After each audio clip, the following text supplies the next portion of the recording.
हमारा welcome to view 360। अब Ilhan Omar ने इससे पहले भी इसराइल पर तनकीद की है, फिर ट्विटर पे उन्होंने माफ़ी भी मांगी।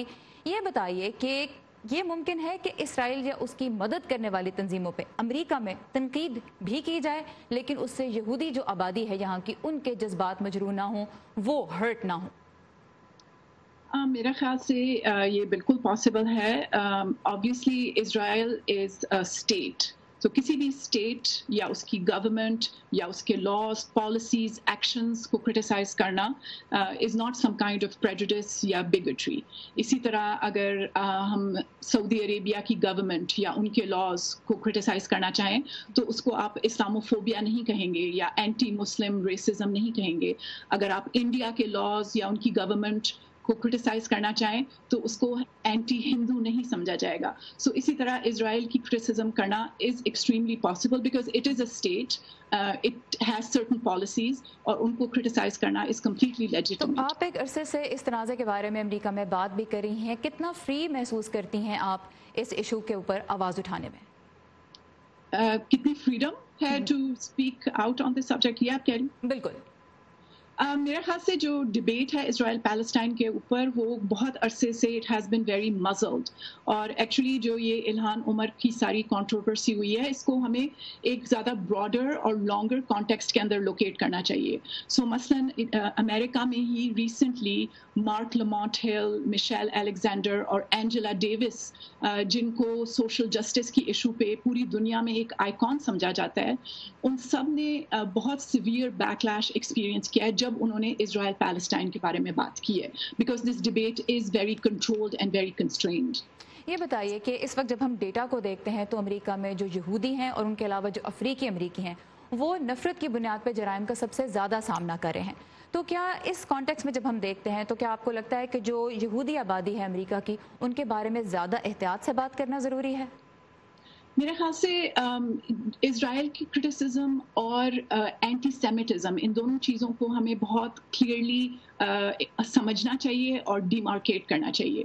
सो इजराइल की क्रिटिसिज्म, एक स्टेट की क्रिटिसिज्म इज़ वन थिंग, लेकिन anti Semitism is also a fact. And जिस तरह आपने कहा वो अमेरिका में आजकल ख़ासतौर पे इस पोलिटिकल मोमेंट में हमें डेफिनेटली नज़र आ रहा है कि anti Semitism is on the rise. और मेरे ख्याल से द वे टू अंडरस्टैंड कि एंटी सेमिटिज्म क्या है and the way not to cross that line into anti-Semitism when you're talking about or criticizing Israel is not to see the Jewish people as a monolith. Jewish community बहुत diverse है, उनकी बहुत ज़्यादा मुख्तलिफ politics हैं, political views हैं, opinions हैं, और उनको एक साथ लंप करके एक मोनोलिथिक एंटिटी के तौर पे ट्रीट करना जो है, मेरा ख्याल से that becomes anti semitic, because फिर पर्टिकुलर स्टीरियोटाइप्स हैं जो आप उस पूरे ग्रुप को अप्लाई करना शुरू कर देते हैं। ठीक है, यानी सबकी एक राय नहीं है, मुख्तलिफ राय रखते हैं यहूदी आबादी में भी जो मुख्तलिफ अफराद हैं वो। अच्छा, अब ये बताइए, हमने देखा कि मुसलमानों के खिलाफ भी जो जराइम हैं वो बढ़ रहे हैं। पिछले 3 साल में एक राइज देखा गया है यहाँ पर डेटा के मुताबिक कि मुसलमानों को भी हेट क्राइम्स का सामना करना पड़ा है। अब इल्हान उमर के खिलाफ भी वेस्ट वर्जीनिया में ऐसे पोस्टर सामने आए जिसमें उन्हें 9/11 के दहशतगर्दों से जोड़ा गया।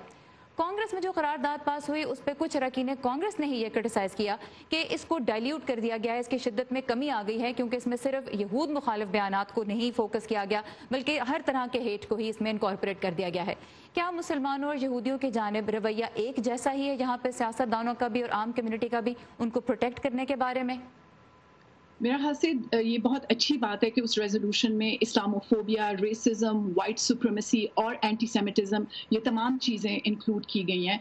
और इनफैक्ट ये काफ़ी हिस्टोरिक रेजोल्यूशन है जो कि पास की है डेमोक्रेट्स ने, क्योंकि पहली दफ़ा अमेरिकन हिस्ट्री में हाउस ने एक ऐसी रेजोल्यूशन पास की है जिसमें स्पेसिफिकली इस्लामोफोबिया को कंडेम किया गया है। और मेरे ख्याल से ये बहुत ज़रूरी है कि हम देखें कि एंटी सेमिटिज्म और इस्लामोफोबिया में एक्चुअली बहुत ज़्यादा पैरेलल्स हैं। सो जिस तरह मैं अभी आपको कह रही थी कि जूस को एक मोनोलिथिक एंटिटी के तौर पे नहीं ट्रीट करना चाहिए, इसी तरह मुसलमानों के साथ भी they have face this challenge कि उनको हमेशा लंप टुगेदर किया जाता है and they are always treated as just being one monolithic category, dehumanize किया जाता है, अदरवाइज किया जाता है और उनके बारे में बेशुमार स्टीरियोटाइप्स हैं। ऑलराइट, मारा अहमद हमारे साथ थी, एक्टिविस्ट और फिल्म मेकर, जो हमें ये बता रही थी कि अमेरिका में इसराइल फ़लस्तीन तनाज़े के बारे में किस तरह से बात हो रही है और कैसे बात की जा सकती है। मारा, आपके वक्त का बहुत शुक्रिया। Thank you.